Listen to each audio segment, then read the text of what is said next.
જોઈએ સમાચારો વિસ્તારથી અને સમાચાર જે અત્યારે સૌથી પહેલા જેની વાત કરવી છે ખૂબ અગત્યના છે, કારણ કે રાજ્યમાં વારંવાર બાળકીઓની સુરક્ષા પર સવાલ પેદા થઈ રહ્યા છે, સુરક્ષા પર સવાલ ઉઠી રહ્યા છે। એ દરમિયાન ગાંધીનગરના કેસની અંદર એક સરાહનીય ચુકાદો આપવામાં આવ્યો, દાખલારૂપ ચુકાદો આપવામાં આવ્યો, અને ત્યારબાદ આજે સુરતના કેસની અંદર પણ જે રીતે તપાસ કરવામાં આવી, જે રીતે ચાર્જશીટ ફાઇલ કરવામાં આવી અને ત્યારબાદ કોર્ટ દ્વારા જે ચુકાદો આપવામાં આવ્યો, કોર્ટની જે ઝડપી ટ્રાયલ, આ તમામે એક ઉદાહરણ પૂરું પાડ્યું છે અને નરાધમોના મનમાં ડર બેસે તેવી કાર્યવાહી પણ કરવામાં આવી છે। આ સરાહનીય કામગીરી કરવામાં આવી છે। જાણીએ આઝમ સાલે પાસેથી વધુ વિગતો। આઝમ,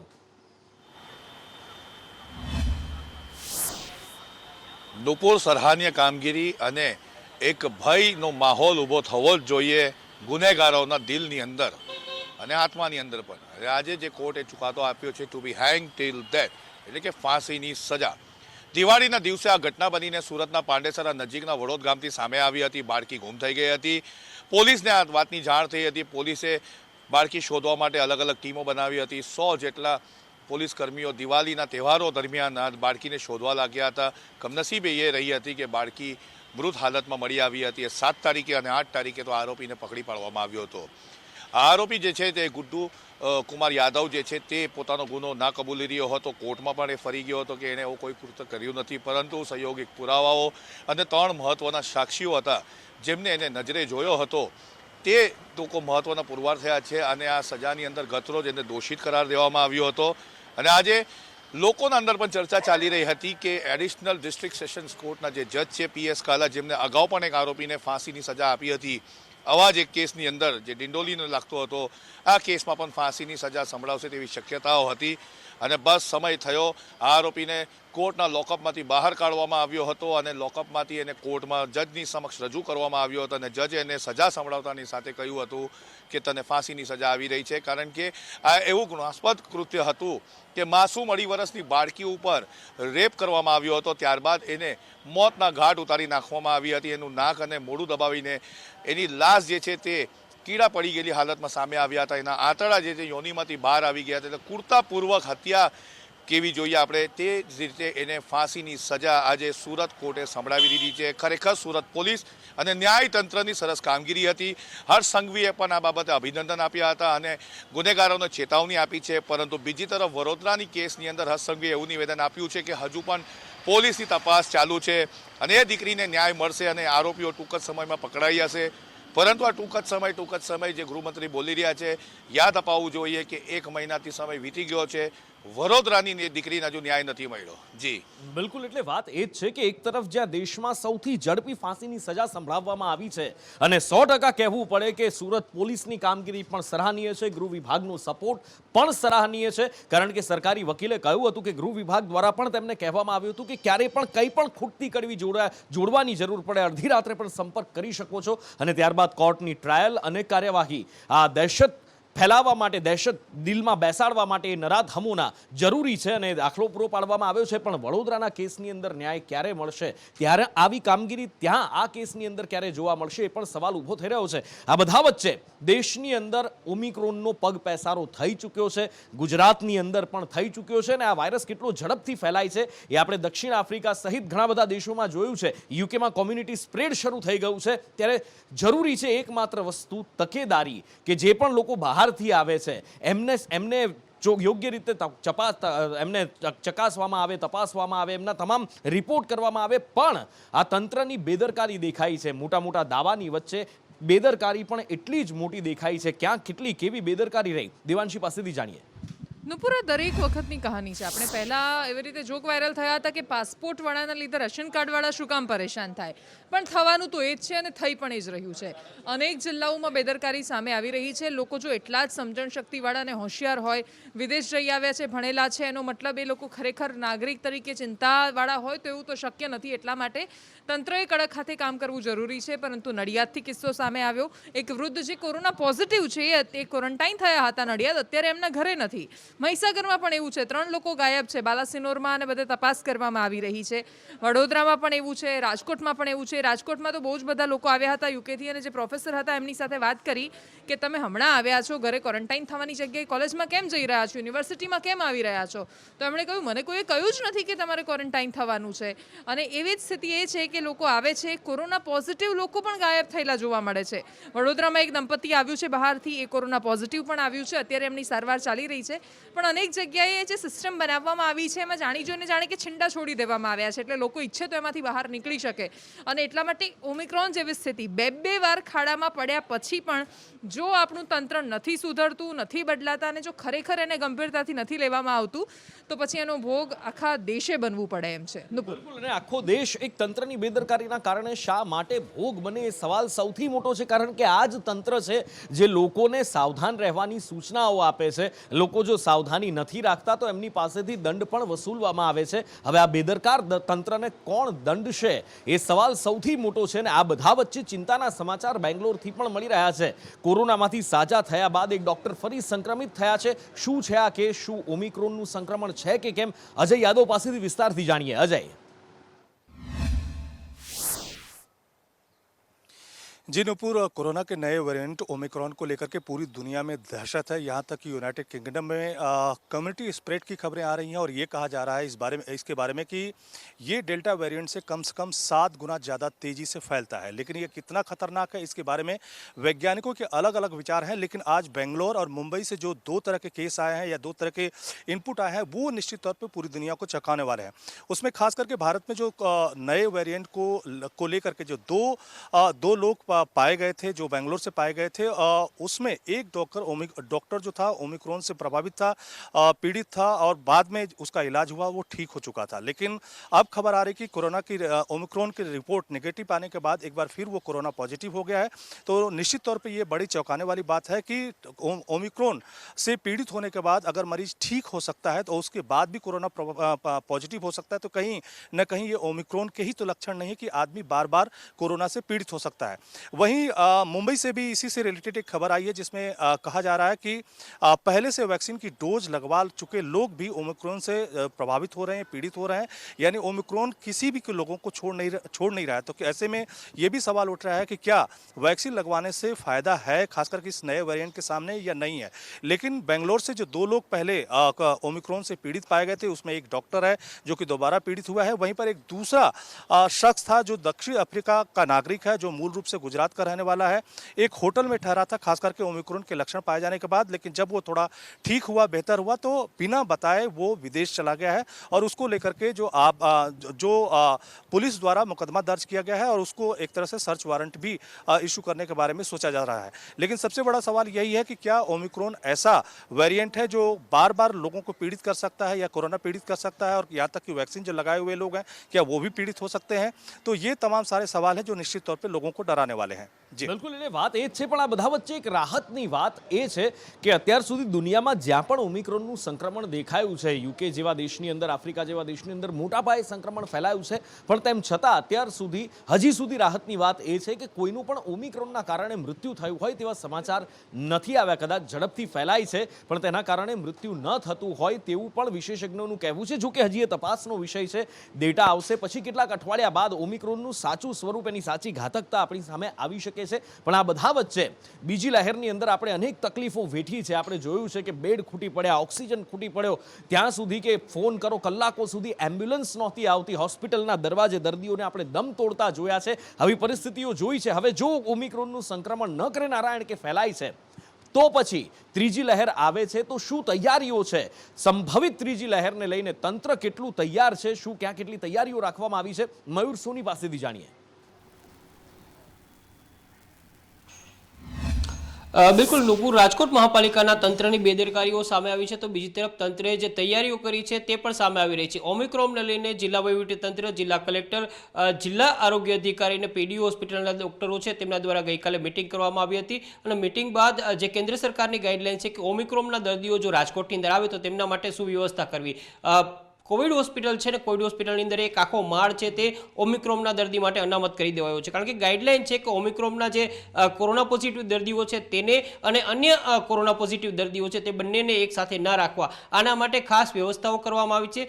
લગભગ 30 કરતાં વધુ બેડ છે તે આ વોર્ડની અંદર અનામત રાખવામાં આવ્યા છે. એમના જે ડોક્ટરો છે તેમને ટ્રેન કરી દેવાયા છે, ત્યાં નર્સિંગ સ્ટાફ છે તેમને પણ અલગ ટ્રેનિંગ આપવામાં આવી છે, તેમને કઈ રીતે એસઓપીનું પાલન કરવું છે એ બધી જ તૈયારીઓ છે તે પીડીયુ ખાતેના કોવિડ હોસ્પિટલની અંદર કરવામાં આવી છે. આ ઉપરાંત વધારાના 840 જેટલા બેડ છે એ પણ ત્રીજી લહેર માટે તૈયાર કરી દેવામાં આવ્યા છે. 140 જેટલા ડોક્ટરો, નર્સિંગ સ્ટાફ છે કે જેમને બીજી લહેરની અંદર સખત મહેનત કરીને પોતાની શ્રમ શક્તિનું દાન આપ્યું હતું, એ તમામને ત્રીજી લહેર માટે તૈયાર કરાયા છે. ગઈકાલે હાઈ લેવલ મીટિંગ યોજાઈ હતી, ત્યારબાદ આજે તમામ લોકોને એક્શન માટે કામે લગાડી દેવામાં આવ્યા છે. એટલે કહી શકાય કે રાજકોટની અંદર કોરોનાની જો ત્રીજી લહેર આવે તો 1000 જેટલા બેડ અને એની સાથે ડોક્ટર, નર્સિંગ સ્ટાફ 24/7 તૈયાર રહે તેવી વ્યવસ્થાઓ કરવામાં આવી છે. સાથે સાથે ઓમિક્રોનના જો કદાચ કોઈ દર્દી આવે, કારણ કે જામનગરની અંદર આવ્યા છે, રાજકોટની અંદર રાહત છે કે હજુ સુધી કોઈ દર્દી નથી આવ્યા, આવે તો તેના માટે પણ રાજકોટ સિવિલ હોસ્પિટલનું જે કોવિડ વોર્ડ છે તેની અંદર આખો એક વોર્ડ છે તે ઓમિક્રોનના દર્દી માટે અનામત કરાયો છે. બિલકુલ, એટલે આપણે પ્રાર્થના સારામાં સારા પરિણામ માટેની કરવાની છે, પણ ખરાબમાં ખરાબ પરિસ્થિતિ માટે તૈયારી પણ કરવાની છે. હવે આ તૈયારીઓ તો કરવામાં આવી છે, આશા એ જ રાખવાની છે કે ત્રીજી લહેર ન આવે, સંક્રમણ ન ફેલાય. પણ આ બધા વચ્ચે જો ત્રીજી લહેર આવે છે તો શું થશે એનો સવાલ પણ ઉઠી રહ્યો છે, કારણ કે આજે અમદાવાદમાં દર્દીઓની હાલાકીના જે દ્રશ્યો જોવા મળ્યા અને તેની પાછળનું કારણ હતું ડોક્ટર્સની હડતાલ. આખરે શું માંગણીઓ છે આ ડોક્ટર્સની? આખરે કેમ સરકારનું નાક દબાવી રહ્યા છે? ઓમિક્રોનની એન્ટ્રી થઈ છે, લોકોને પારાવાર મુશ્કેલી પડી રહી છે, પણ તેમ છતાં કેમ ધરણા પર બેઠા છે આ ડોક્ટર્સ? જાણીએ આયુષી પાસેથી.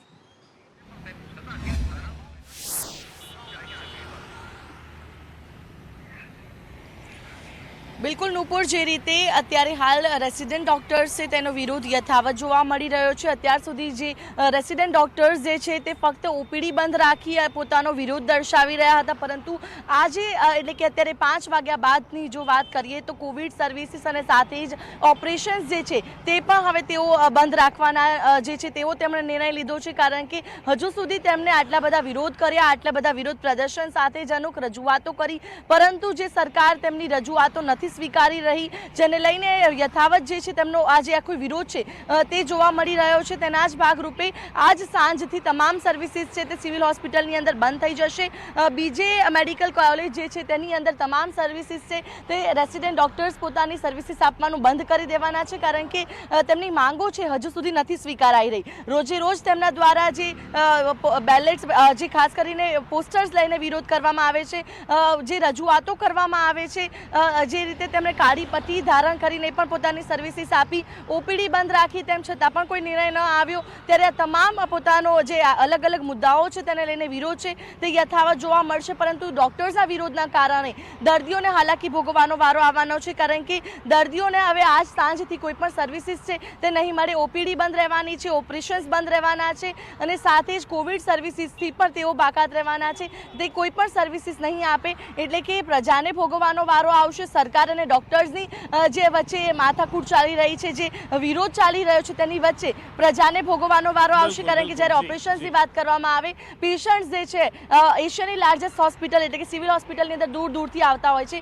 ત્યારે પ્રજાને દુઃખ વેઠવાનો વારો આવશે. બિલકુલ, એને અત્યારથી જ એની શરૂઆત થતી પણ દેખાઈ રહી છે, એટલે જરૂરી છે કે જે પણ સમસ્યાઓ છે એનું તાત્કાલિક સમાધાન લાવવામાં આવે, બંને પક્ષેથી વિચાર કરવામાં આવે, કારણ કે આ સરકારી હોસ્પિટલમાં જે આવે છે મધ્યમ વર્ગીય ગરીબ દર્દીઓ અહીંયા આગળ આવતા હોય છે, અને શા માટે તેમને આવી હાલાકી ભોગવવી પડે? એક ડોક્ટર તરીકે, એક સરકાર તરીકે બંનેને આ વિચારવાનો પ્રશ્ન આવે છે. બંનેની જવાબદારી બને છે કે તેમની સંભાળ રાખે, તેમને કોઈ તકલીફ ન પડે, તેમના દુઃખ દર્દ દૂર કરવાની બંનેની ફરજ છે. તો પછી કેમ આવું સવાલ લોકોના મનમાં થઈ રહ્યો છે? જે ખત્તા ખાય છે એ તમામ અહીંયા આશાભરી નજરે જોઈ રહ્યા છે કે ક્યારે તેમને સારવાર મળશે, જલ્દી જ સારવાર મળે એવું કોઈ પગલું લેવામાં આવે એવી જ આશા છે. પણ આ બધાની વચ્ચે પૂર્વ સરકારી કર્મચારીઓ જે હાલ પેન્શન ભોગવી રહ્યા છે એવા પેન્શનર્સ પણ ધરણા પર ઉતરી ગયા છે. આખરે શું છે તેમની માંગ? આ વિરોધ પાછળનું કારણ શું છે? જિગ્નેશ પાસેથી જાણીએ. અનુપુર, રાજ્ય પેન્શનર સમિતિના સભ્યો આજે રાજ્યવ્યાપી હડતાલ કરી રહ્યા છે. તેમની માંગ એટલી છે કે જે જૂની પેન્શન પોલિસી હતી તે લાગુ કરવામાં આવે, સાથે જ તેમને જે અન્ય લાભો મળવા જોઈતા હતા જે નથી મળી રહ્યા, એટલે કે તેમના જે પડતર પ્રશ્નો છે કે મોંઘવારી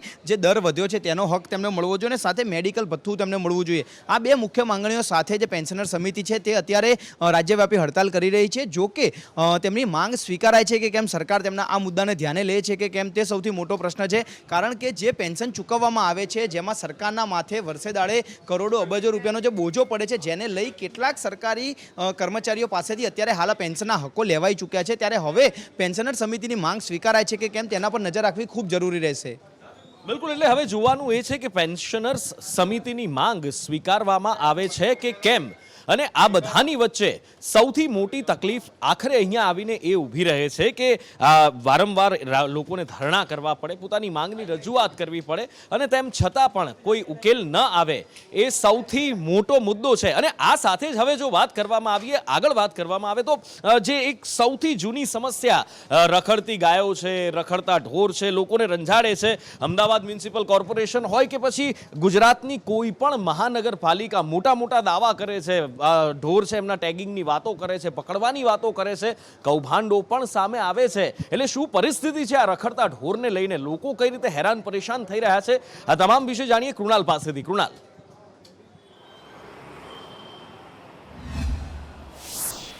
નુપુર, જે રીતે વડોદરામાં સત્તાધીશો કહી રહ્યા છે કે વડોદરા શહેરને રખડતા ઢોરોથી મુક્ત બનાવવામાં આવશે, પરંતુ વાસ્તવિકતા એ છે કે છેલ્લા 14 દિવસમાં 7 અકસ્માતો રખડતા ઢોરોને કારણે થયા છે. એટલે કે દર 2 દિવસે એક અકસ્માત રખડતા ઢોરોને કારણે થાય છે. ખુદ ભાજપના મહિલા ઉપપ્રમુખ પણ રખડતા ઢોરોનો શિકાર બની ચૂક્યા છે. 4 ટાંકા તેમના માથામાં આવ્યા હતા, ગાયની અડફેટે તેઓ આવ્યા હતા. ત્યારબાદ ગત રોજની જ વાત છે કે સોમા તળાવ ખાતે પણ એક મહિલા એક્ટિવા ચાલકને અડફેટે ગાય લીધા હતા. અને આજે જ્યારે અમરેલીથી વડોદરા તરફ એક પરિવાર ઉંડેરા રોડ તરફ આવ્યું હતું, ત્યારે જે રખડતા ઢોરો છે તે આપસમાં ઝઘડી રહ્યા હતા. તે દરમિયાન આ કારને અકસ્માત થયો હતો અને કારે પલટી મારી હતી. તેના કારણે જે કારમાં સવાર લોકો હતા તેઓ ઇજાગ્રસ્ત થયા હતા, તેમને હોસ્પિટલમાં સારવાર લેવાની ફરજ પડી હતી.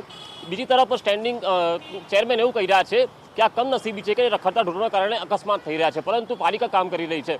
વિપક્ષનો આરોપ છે કે સત્તાધીશો રખડતા ઢોરોથી મુક્ત વડોદરા બનાવવાની વાત કરે છે, પાલિકાની ટીમો કામ કરતા હોવાના દાવા કરે છે, પરંતુ એ જ પાલિકાની ટીમોના કર્મચારીઓ પૈસા લઈને બાદમાં ઢોરોને છોડી મૂકે છે, તેના કારણે લોકોને અકસ્માતનો ભોગ બનવું પડે છે. એટલે આ બધા આરોપ પ્રતિ આરોપની વચ્ચે વાસ્તવિકતા તો એ જ છે કે લોકોએ રખડતા ઢોરોના કારણે જીવ ગુમાવવાનો વારો આવે છે અને અકસ્માતનો ભોગ બનવાનો પણ વારો આવી રહ્યો છે. બિલકુલ, એટલે અકસ્માતનો ભોગ સામાન્ય લોકો બને છે, એની પાછળનું એકમાત્ર કારણ આ રખડતા ઢોર નથી.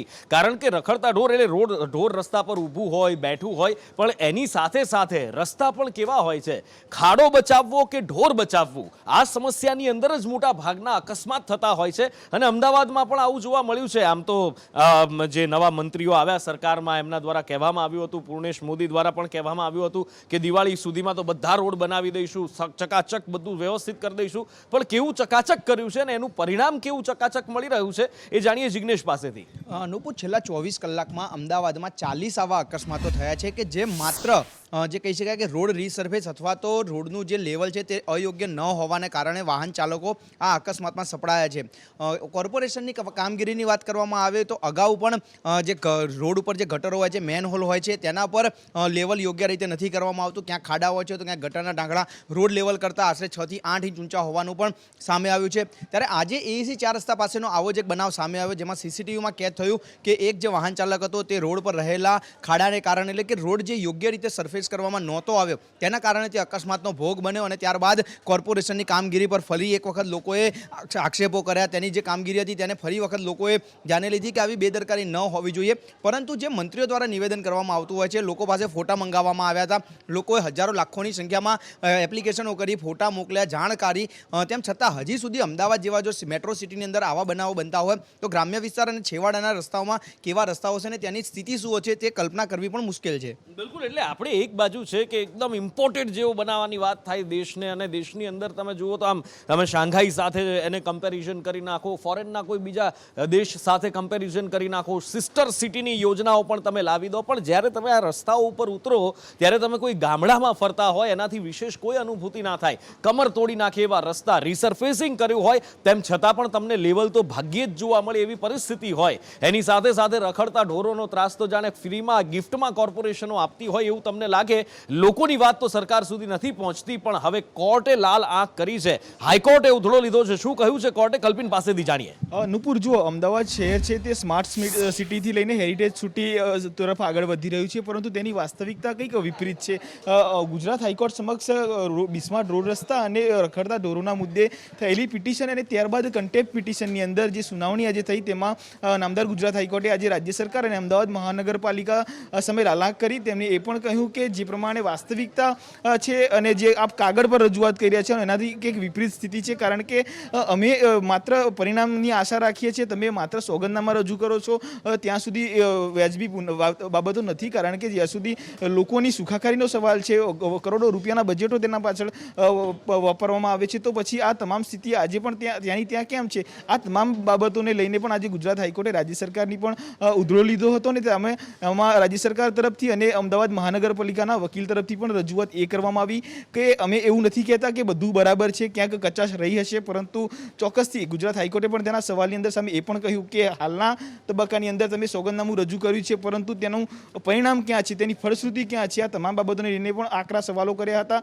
સાથે કોર્ટે એ પણ કહ્યું કે માત્ર કામ કાગળ પર નહીં, પરંતુ તેને રોડ રસ્તા પર લાવો, તેને વાસ્તવિકતા પર લાવો અને તેને ધરા પર લાવો. તે તમામ બાબતોને લઈને પણ આજે આકરા નિવેદનો કોર્ટે કર્યા હતા. બિલકુલ, એટલે આકરા નિવેદનો કોર્ટે આજે કર્યા છે, પણ સવાલ આખરે એ થાય છે કે સરકારે કોર્ટમાં જઈને સોગંદનામું કરી દીધું કે હા અમે કામગીરી કરી છે, પણ થોડીક કચાશ રહી ગઈ છે ક્યાંક. હવે જ્યારે ટેક્સ ભરવાનો વારો આવે ત્યારે આપણે સામાન્ય જનતા જો જઈને કોર્પોરેશન એટલે મહાનગરપાલિકાના એ ઓફિસની અંદર જઈએ કે થોડીક કચાશ ટેક્સમાં આ વખતે રહી જશે તો ચાલશે, 1000 રૂપિયાના બદલે અમે આ વખતે 500 રૂપિયા કે 600-700 રૂપિયા ભરીશું તો ચાલશે. સાંભળશે એ લોકો? નહીં સાંભળે ને. જો ટેક્સ લેવામાં તમે કોઈ બાંધછોડ નથી કરતા તો સુવિધા આપવામાં કેમ બાંધછોડ કરો છો? કોર્ટ પણ આ જ કહી રહી છે, લોકો પણ આ જ કહી રહ્યા છે ને ચૂંટણી પણ નજીક આવી રહી છે.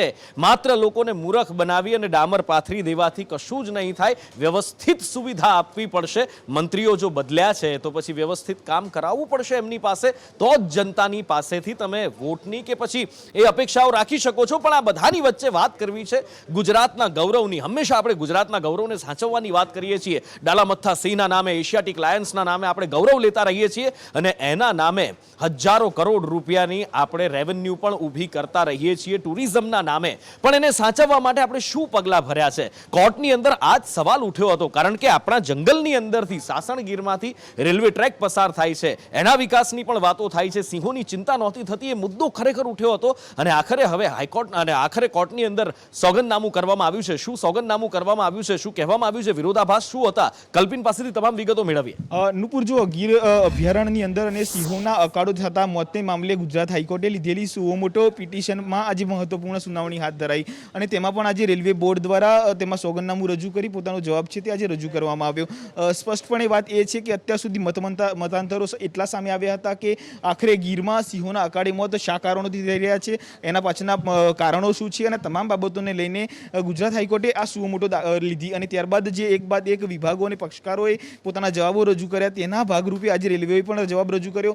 સૌથી મોટી બાબત એ આવે છે કે જ્યાં ઇકો સેન્સિટિવ ઝોન જાહેર કરવામાં આવ્યો હતો અને ત્યાં રેલવે બોર્ડ દ્વારા અન્ય લાઇન પણ જે મીટર ગેજમાંથી બ્રોડગેજની અંદર કન્વર્ટ કરવામાં આવી હતી. આ લાઇનોના કારણે પણ અનેક વખત સિંહોના મોત થતા હતા, પરંતુ હવે આજે જે જવાબ રજૂ કર્યો છે તે જવાબની અંદર એ પણ કહેવામાં આવ્યું છે કે જે બ્રોડગેજ લાઇન હતી જે તૈયાર કરવામાં આવી હતી તે પ્લાન રાજ્ય સરકારે હાલ પડતો મૂક્યો છે, મોકૂફ રાખ્યો છે અને બીજી તરફ રાજ્ય સરકારે એ પણ કહ્યું છે અને રેલવે પણ કહ્યું છે કે જે રેલવેની જે સ્પીડ હોય છે તે સ્પીડની મર્યાદાની અંદર પણ ઘટાડો કરવામાં આવ્યો છે. એટલે ચોક્કસથી જો કોઈ સિંહ ત્યાંથી ટ્રેક પરથી પસાર થતો હશે તો ત્યાં ટ્રેન રોકી શકાશે અને સિંહનો જીવ છે તે બચાવી શકાશે. બિલકુલ, પણ સવાલ એ છે કે આખરે આ જે રેલવે ટ્રેક પસાર થાય છે એને બ્રોડગેજ કરવા માટેના પૈસા છે, પણ જે પહેલા આપવામાં આવ્યું હતું, સજેશન્સ આપવામાં આવ્યા છે, એની પર કામ કેમ નથી થતું? કારણ કે આ આખો રેલવે રૂટ એલિવેટ કરવાનો એટલે કે પુલ ઉપર લઈ લેવા માટેના પણ પ્લાન આપવામાં આવ્યા છે, સરકારને સજેશન આપવામાં આવ્યા છે, રેલવે બોર્ડને પણ સજેશન આપવામાં આવ્યા છે. જો બ્રોડગેજ માટેના પૈસા છે તો આ પ્લાન માટે કેમ નથી ખર્ચી શકાતા? શું આપણે આપણા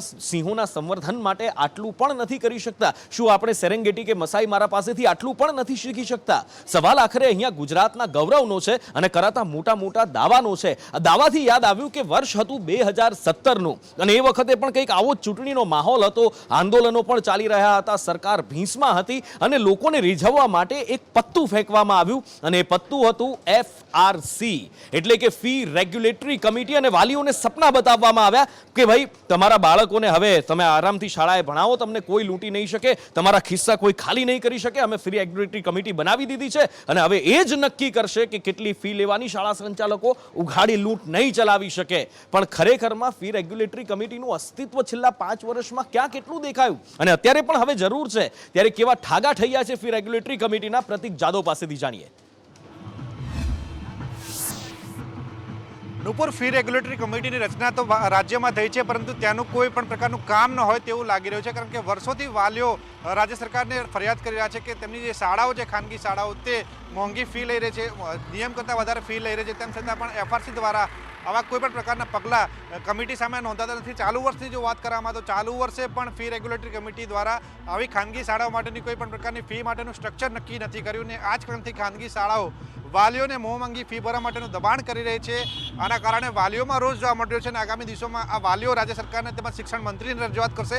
સાથે જ જો વાત કરવામાં આવે તો આજે શિક્ષણ મંત્રીને ખાનગી શાળાના સંચાલકો મળ્યા હતા. સાથે જ જે ઓમિક્રોનનો ખતરો હાલ રાજ્યમાં દોડાઈ રહ્યો છે, આ ખતરાને લઈને હવે શાળાઓમાં કયા પ્રકારની અગમચેતી રાખવી, કયા પ્રકારની સતર્કતા રાખવી તેના અંગેની મિટિંગ કરવામાં આવી હતી. પરંતુ સૌથી મોટો એ સવાલ છે કે વાલીઓ છેલ્લા કેટલાય સમયથી પરેશાન છે. ખાનગી શાળાઓ બાબતે જે ફી લૂંટી રહી છે તે અંગે એફઆરસી દ્વારા કોઈ પણ પ્રકારનો નિર્ણય પણ લેવામાં નથી આવતો, ના કે શિક્ષણ મંત્રી દ્વારા કોઈ પણ પ્રકારનું નિવેદન આપવામાં આવતું, જેનાથી વાલીઓમાં એક રોષનો માહોલ જોવા મળી રહ્યો છે. બિલકુલ રોષનો માહોલ સ્વાભાવિક રીતે જોવા મળે. કોઈ ખોટી રીતની લૂંટ ચલાવતી હોય તો કેવી રીતે ચલાવી લેવાય? એટલે હવે સરકારને ખાલી એટલું કહેવાનું કે હવે તો મંત્રીઓ તમે બદલ્યા છે, શિક્ષણ મંત્રી પણ છે, તો જીતુભાઈને એટલું કહેવાનું કે મોકો છે ફરી એકવાર વાલીઓને રીઝવી લો, શિક્ષણ આ ફી રેગ્યુલેટરી કમિટીને ફરી એકવાર એક્ટિવેટ કરી દો. ચૂંટણીનું વર્ષ પણ આવી રહ્યું છે, કદાચ ફાયદો થઈ જાય, વાલીઓ રીઝી જાય. પણ ખેર આગળ વાત કરવી છે, જ્યાં શિક્ષણની વાત નીકળી, દક્ષિણ ગુજરાત યુનિવર્સિટીમાં એક છબરડો સામે આવ્યો છે, ફરી એકવાર વિવાદ સામે આવ્યો છે. શું છે આઝમ પાસેથી જાણીએ. 4 ડિસેમ્બરના રોજ એક પરીક્ષા લેવાઈ હતી જેના અંદર BA સેમિસ્ટરનું જે હ્યુમન ડેવલપમેન્ટનું જે પેપર હતું તેના જે માર્ક્સ હતા તેના અંદર છબરડો સામે આવ્યો છે. ઓનલાઈન પરીક્ષા લેવામાં આવી હતી, પરંતુ ટેકનિકલ ખામીઓના કારણોસર આ પરીક્ષાના અંદર 50 માર્કના જે પેપર હતા તેના અંદર અમુક વિદ્યાર્થીઓનો 78 ગુણ સુધા મળી ગયા હતા.